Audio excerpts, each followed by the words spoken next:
My name is Jenna, and I work the closing shift at a small, run-down bar in a quiet part of town. The place is nothing special.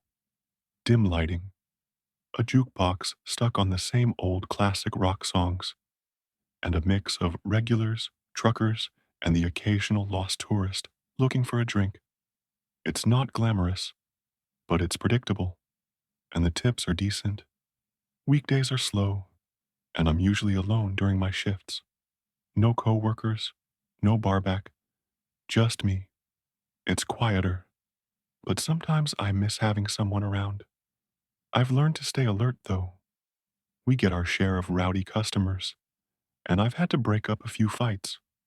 One Tuesday night, around 1 a.m., a man walked in.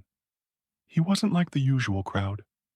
He looked to be in his late 40s, clean cut and well dressed, a black turtleneck under a black trench coat. He had this air of sophistication, like he was used to finer things. He scanned the room, then walked straight to the bar and ordered a top shelf drink without hesitation. As I poured his drink, he asked if I liked working there. I told him I did, and we chatted for a bit. He seemed friendly, almost like a dad cheering at a kid's game. But then he asked something strange. Ever thought about doing something bigger? I brushed it off with a smile, saying I was happy where I was. He nodded, sipped his drink, and then, out of nowhere, asked what time I got off. That caught me off guard. He hadn't been flirting, so the question felt odd. I gave him a vague answer and busied myself cleaning the counter. He didn't push it. He finished his drink, left a crisp $100 bill on the bar, and walked out without another word. I didn't think much of it at the time, but a week later, he came back, and this time, he wasn't alone. A woman was with him, mid-30s, dressed in a way that didn't quite fit her age. She was overly friendly, complimenting me and brushing my arm as she spoke. The man stayed quiet, which was strange since he'd been so talkative before. The woman started asking personal questions: how long I'd worked there, how old I was, and then she dropped a bombshell. She said she ran an exclusive event club and offered me $10,000 for a weekend of work. She kept emphasizing how fun and safe it was, but her smile felt fake and her eyes were cold. When she suggested I step outside to meet someone who could explain it better, my heart raced.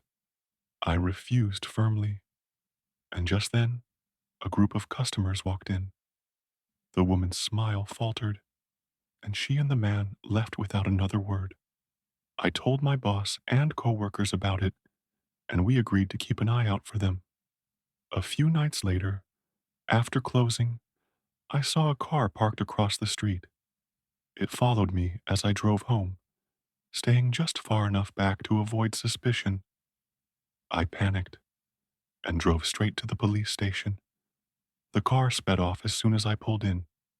A week later, the woman returned. I texted my boss immediately.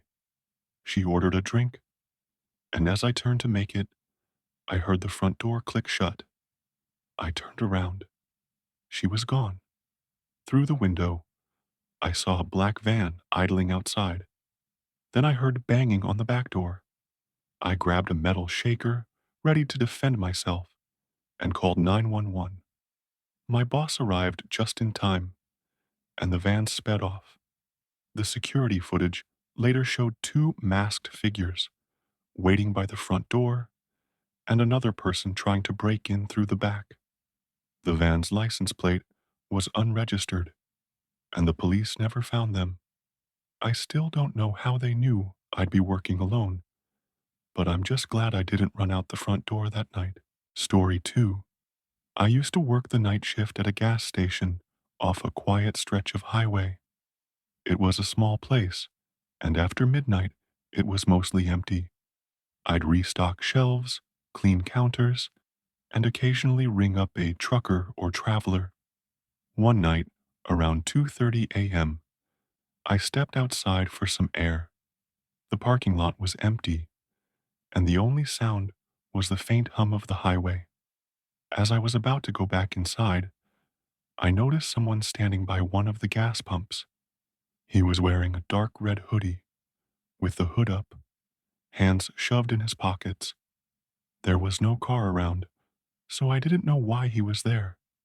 He wasn't heading toward the store either, just standing there, watching me. I went back inside but kept an eye on him through the glass. After a few minutes, he walked toward the door, pushed it open, and came up to the counter. My car broke down, he said quickly. I need a jump or some gas to get to the next town. His story didn't add up. There was no car at the pumps, and he didn't seem to be in any real hurry. I offered to call a tow truck, but he shook his head. No, no. I just need a flashlight or some help checking under the hood, he said. Something felt off. I glanced at the security monitor behind me and saw a car parked near the highway entrance, but I hadn't seen it when I was outside. Then I noticed movement near the car's back bumper. Someone was crouching there, out of view. I forced a smile and told him I'd help. But first, I needed to grab my phone from the back office. As soon as I was out of sight, I hit the emergency panic button. The alarm blared, and I expected him to run or attack me. Instead, he relaxed.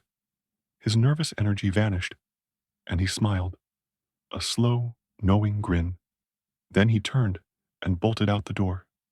I ran to the monitors and saw him and the other person sprint into the woods. The car was still there, but no one was inside. When the police arrived, they found the car had been reported stolen over 100 miles away. No one ever came forward to claim it, and the men were never found. I quit the night shift after that. I still don't know what they were planning, but I'm glad I trusted my gut that night. Story 3. I work the night shift at Walmart, usually stocking the electronics section. It's quiet, and most customers are either night owls or truckers grabbing last-minute supplies. One night, I noticed a man lingering in the aisles. He wasn't shopping, just hovering nearby, watching me. Every time I glanced up, he was there, standing too still, too close.